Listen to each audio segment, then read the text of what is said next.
One of the questions in the community that we get is, Jim, what do you do every single morning to jumpstart your brain for greater success, greater levels of focus, greater levels of productivity? So I'm going to walk you through my morning routine. The first thing I do when I wake up in the morning is I have a process to remember my dreams. Now, you're like, Jim, why do you want to remember your dreams?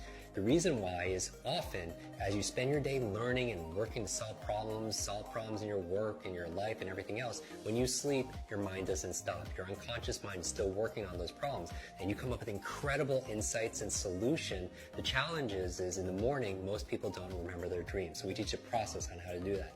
The second thing I do after I wake up is I get out of bed and I make my bed. You're like, Jim, why is that good for your brain?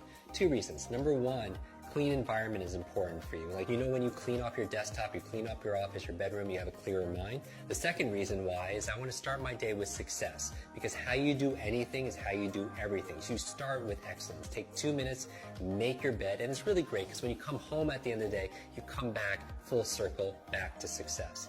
The third thing I do is I drink a lot of water. Your brain is mostly water, 80% water, and a lot of people dehydrated. You use so much water, and it's so important for your brain to be hydrated. The challenge is you lose a lot of water when you're sleeping, so I super hydrate first thing in the morning. Then what do? I brush my teeth. You're like, Jim, why do you brush your teeth? How is that good for your brain? What you do is you brush your teeth with your opposite hand. It's been shown that by using your opposite hand to eat or to brush your teeth, as your body moves, your brain grooves. As you brush your teeth with your opposite hand, it actually creates more neural connections inside your brain. So the next thing I do is I do a deep breathing exercise. The other thing besides hydration that's good for your brain is oxygen. A lot of people get tired and they have brain fog, and what do they do with their mental fatigue? And I would say the number one thing is get oxygen in your body. And here's the thing, your brain is only 2% of your body weight on average, but it consumes 20% of the nutrients and the oxygen. So it's so important to do deep breathing exercises. We talk about that in our programs also as well. What's the next thing I do in my morning routine? I make myself some tea. I make what I call a brain tea. It has gotu kola, ginkgo biloba, it has lion's mane, it has some essential fatty acids that are there. Really good ingredients that boost my focus and my memory. Now, as I'm drinking the tea, what am I doing? I'm actually journaling. Because if you want to boost your brain power, it's important to take notes.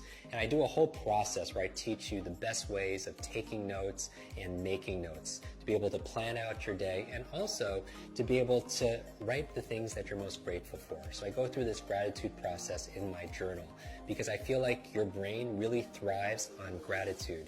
Because if you can't appreciate the things that you already have, you're not going to be given the things that you really want. So why do I focus on gratitude first thing in the morning? Well, I have my vision board and then my goals, everything that I want, but I also have a gratitude board, the things that I'm most grateful for in my life. And if you want to feel instant gratitude, just count all the things in your life that you have that money can't buy. Gratitude is also good for your brain. There was a cover story on the cover of Time magazine on these super nuns who are living 80, 90, and above, and I want to find where's their longevity coming from. Half of it had to do with their gratitude, emotional faith. The other half had to do with they were lifelong learners. So those two things combined are very, very powerful. After that, I'm drinking my tea, I'm writing in my journal, because a lot of geniuses write in journals, right? Leonardo da Vinci, Einstein, Marie Curie, all these journals, and they want to do these studies say, are geniuses writing in journals because they're geniuses, or is it the opposite? It's because they're writing in journals that they become these incredible geniuses of their field. When I'm done drinking my brain tea and writing my journal, the next thing I do is I do some just morning exercises. This is not my exercises for the day, but 3 or 4 minutes of high intensity workout to kind of get your heartbeat going. Because here's the thing, whatever's good for your heart is usually good for your head. Because when I'm getting my heartbeat going, what's happening is I'm getting more blood flow to my brain and more oxygen, and that's very, very important.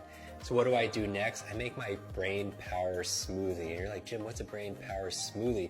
There are certain foods that are really great for your brain, and I teach people how to memorize these foods. And what we do is I just put them all in a blender. So certain foods like blueberries, right? I call them brain berries. There are things like avocado, very good for the brain also as well. Obviously hydration, we're going to talk about all those ingredients in another video.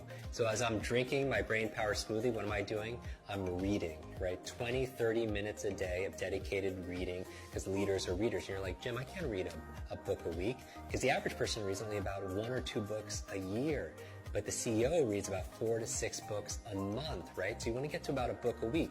So remember, first you make your habits, and then your habits make you. Design the first hour a day to be brain friendly, and you'll win the rest of the day.